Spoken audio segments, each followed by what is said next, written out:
So what's up? Magandang gabi sa inyong lahat mga kamamay. Okay, so magiging topic natin ngayon is kung papaano ba ang tamang pagbibigay ng kaligayahan sa mga babae. Okay? So ang daming nagtatanong dito kung papaano ba ang tamang proseso, kung ano ba ang tamang gawin, ang step-by-step procedure, kung papaano natin maibibigay yung tamang pagkakalap-klapan sa kanila. Kasi yung iba, basta na lamang nakipagklap-klapan pero hindi naman nag-enjoy yung kanilang mga partner. So ngayon mga kamamay, andito ako at magbibigay ako ng ilang mga tips kung papaano ba ang tamang pagbibigay ng kaligayahan sa ating mga partners, sa ating mga jowa, sa ating mga girlfriends o sa ating mga asawa. So mga kamamay, bago ko simulan yung mga tips na gusto kong i-share sa inyo, isa lang ang hinihiling ko. If ever na gusto nyo po yung ganitong klase ng video, isa lang ang hinihiling ko, just click the subscribe button and notification bell para lagi kayong maging updated sa lahat ng mga love advice na po pwede kong i-advise sa inyo. Okay, so kung napindot nyo na yung subscribe button, maraming salamat sa inyo at simulan na natin ang ating topic ngayong gabing ito. So ngayon nga, ang ating magiging topic nga is kung paano ba ang tamang proseso niyan ng pagbibigay ng kaligayahan. So number 1 mga kamamay, so halikan nyo po muna dito sa kanilang leeg, sa kanilang tenga. So magtagal muna kayo dyan mga kamamay. So kapag sila is nag-i-enjoy na dyan at nakakarinig na kayo ng mga sound effect na tinatawag, siguro alam nyo na ang ibig kong sabihin. Pag naririnig nyo na yan sa inyong mga partner, ibig sabihin nag-i-enjoy na sila sa inyong ginagawa. So magtagal po kayo dito sa part ng leeg, then unti-unti bumaba po kayo sa mga bundok na yan. So magtagal din po kayo dyan. Maririnig din kayong mga sound effect. Okay, so mahalaga to mga kamamay para sa kanila. Okay, so napakahalaga nito dahil dito nila nai-exaggerate yung kanilang nararamdaman. Kung wala naman kayong naririnig na sound effect habang ginagawa nyo yan, so kailangan na mas magtagal pa kayo dyan. So kapag naririnig nyo na yung mga sound effect na dapat nyong marinig, so unti-unti kayong bumaba sa kanilang batis, sa kanilang mga bulaklak. So dahan-dahan lamang mga kamamay. So wag nyong bibiglain. Pagdampinin nyo sa kanilang perlas, wag nyo po masyadong bibilisan. So make it slowly. Mas nai-enjoy nila ang bawat moment kapag kinakain nyo yung pichi-pichi ng mas mabagal. So every drop counts. Ibig sabihin, mas na-feel nila ang bawat segundo na inyong ginagawa sa kanilang bulaklak. Okay? So especially kung inyo pong mas tatagalan yung pinakagitnang perlas dyan. So yan po ang talagang maririnig ninyong, ibig sabihin pagka inyo po yung nilapatan ng inyong mga dila.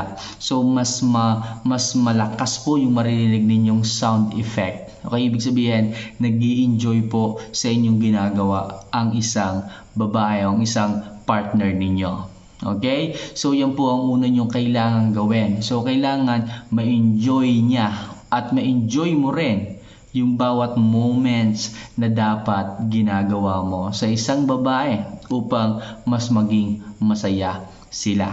At kapag sinabi nila na pwede nyo nang ipasok ang ice candy dahil ito ay matigas na sa kanilang refrigerator, gawin nyo po.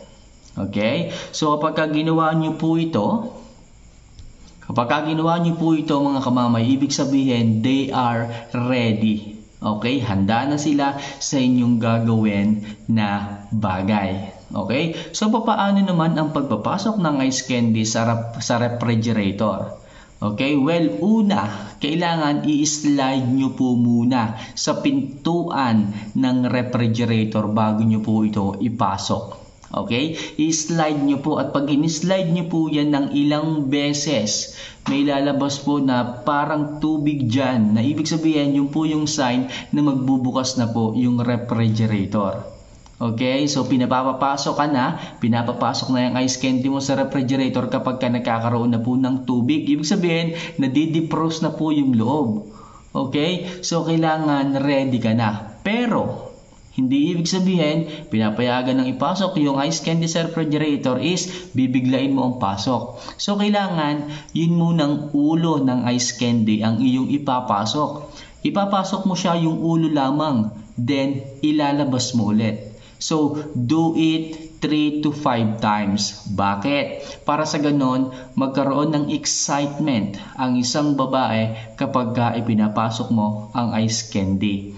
So, ulo lamang, ulo, labas, then pasok ulit, labas. So, next session, after ng 5 times mo na paggagawa niyan ng iyong ice candy na yan, kalahati na ng ice candy ang iyong ipapasok. So, wag mong bibiglain ang pasok ng ice candy kasi may mga babae na hindi agad nag-i-enjoy or hindi nila agad makuha yung pleasure na tinatawag kapag bigla mo nilang ipinasok yung ice candy sa refrigerator. Okay? Lagyan mo ng passion, lagyan mo ng romantic para sa ganon, mas ma-feel nila at mas ma-enjoy nila yung pagpapasok ng matigas mong ice candy sa kanilang refrigerator. Okay? So, ito naman, hindi naman kesyo nasa loob na ang ice candy mo is okay na. Alright? So, i-feel mo, damhin mo kung saan mas na-feel at nag-e-enjoy ng isang babae yung ice candy mo. Kapag hindi ka nakakarinig ng sound effect, kahit na nakapasok na yung ice candy mo ng buo. So, baguhin mo yung style, baguhin mo yung posisyon. Baka mamaya, hindi nyo po nakukuha yung talagang spot na talagang fit na fit yung ice candy nyo sa refrigerator nila. So kapag wala kayong naririnig na kahit na anong sound effect, ibig sabihin hindi nyo po nakukuha yung tamang timing. Okay? Hindi nyo po nakukuha yung tamang tono. Alright? So baguhin nyo po yung position. It's either pwedeng nakaside, pwede kayong mag-explore sa loob. Hanapin nyo po kung saan doon naroon yung refrigerator o yung freezer. Para sa ganun kapag nalaman nyo po na ito na po yung tamang spot, diyan ka na lang mag-stay. Hanggang sa marinig mo yung sound effect, ibig sabihin, yun na ang tamang lugar para sa ice candy mo. At pagka nakuha mo yon, narinig mo na yung sound effect, okay, idire-diretso mo na at wag mo nang titigilan. So mga kamamay, yan po ang tamang way, okay, ng pagbibigay ng kaligayahan sa isang babae. Alright, so sana nakatulong or makatulong ang simpleng video ito para sa ating mga boys na medyo nai-stress pagdating sa pagbibigay ng kaligayahan sa ating mga partner. Okay, so ulitin ko sa mga kamamay natin dyan na gusto yung ganitong klase ng video tungkol sa love advice, isa lang hinihiling ko, just click the subscribe button and notification bell for more video pa na po pwede kong i-upload dito sa ating channel. So this is Mamay Love Advice. See you for our next vlog. Paalam.